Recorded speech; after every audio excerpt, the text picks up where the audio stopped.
I am Ajay Saroz, hashtag Mr. Cool. So, guys, today we are studying about the topic diversity in the living world. Diversity means the differences there are in our earth. There are various types of animals.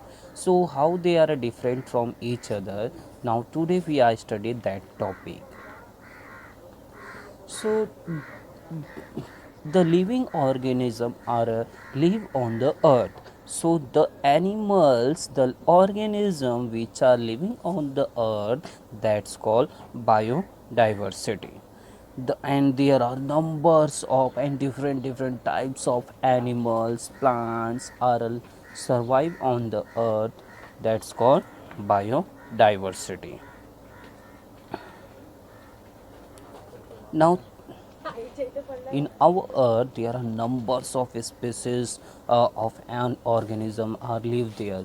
About 1.7 to 1.8 millions of species of animals are live on the earth, and they survive our life by a different processes.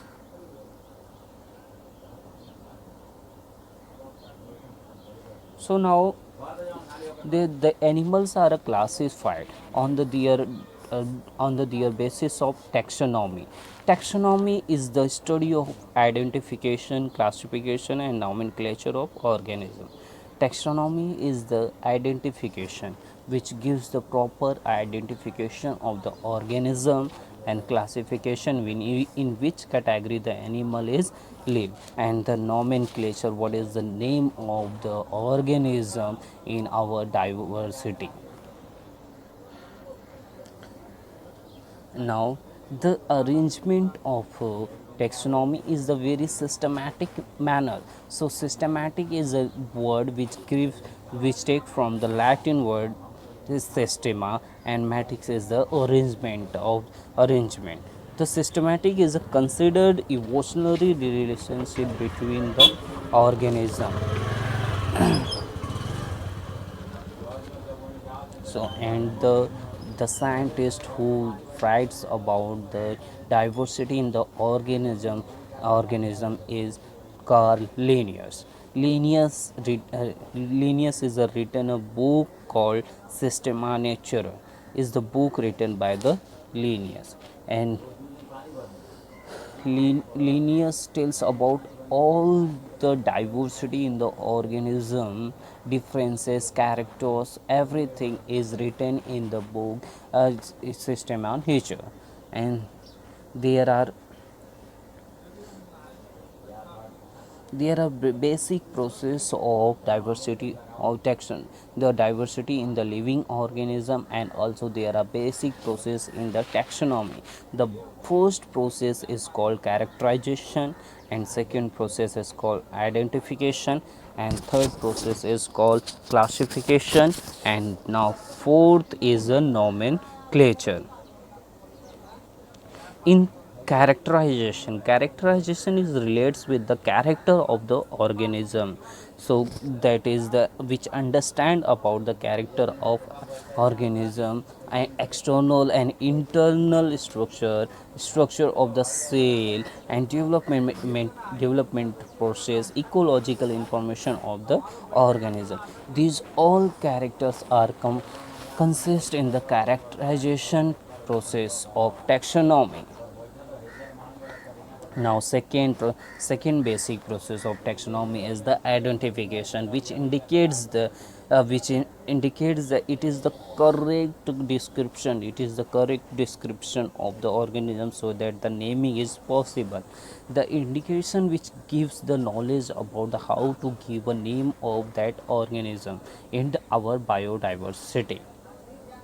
Now, of the say third basic process is classification which relate classified the organism in different category. So it is the grouping of organism who convenient categories which form categories of based on their character, such as the animals are classified in animals, fungi, protista, plants, prokaryotes, bacteria, etc. Now, last basic part process of the living organism is nomenclature. Nomenclature means which gives the name of the organism. And how do we give the, just like an example for mango. Mango, the name of scientific name of the mango is Mangifera indica.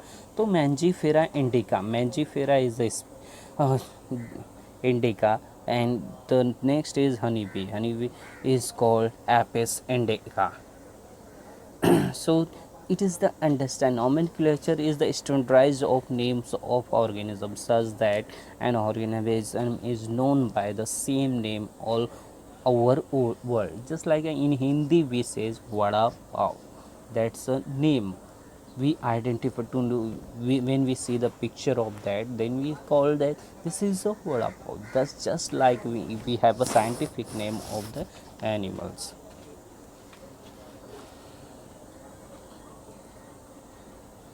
Now, during the diversity taxonomy process, the Carlinius gives the various binomial nomenclatures, and the system of naming with the two component is called binomial nomenclature.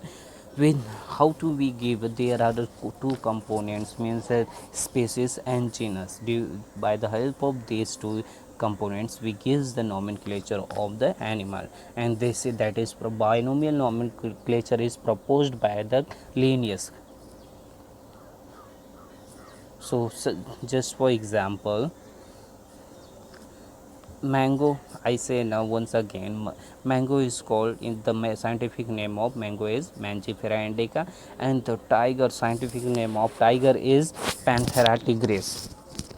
So there are botanical names are based on the there are two categories, botanical or zoology. The botanical name of the botanical name is based on the international code for botanical nomenclature, international code for botanical, and zoological names are based on the zoo international code for zoological nomenclature.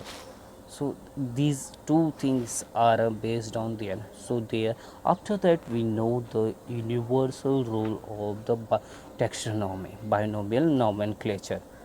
So there are universal rule of binomial nomenclature. Our first thing we know, Mangifera indica is the scientific name of mango.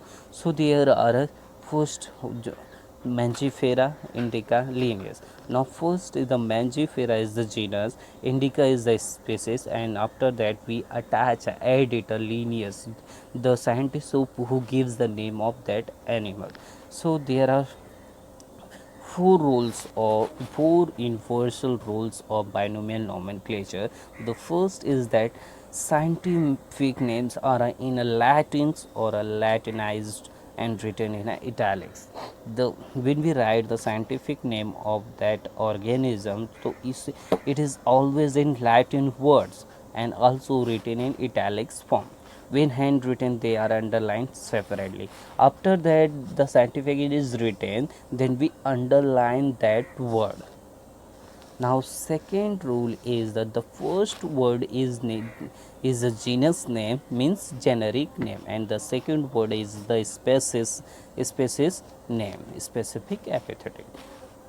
The when we write the scientific of the animal, so we for the first name, just like a example for Mangifera indica, the Mangifera is the name of the genus and indica is the name of the species. Now third rule is genus name starts from always with capital letters and species name always start from small letter. That is the rules. And now after that we added author name in the abbreviation form appears at the end of the biological name. When the scientific name is completed, then we write a author name.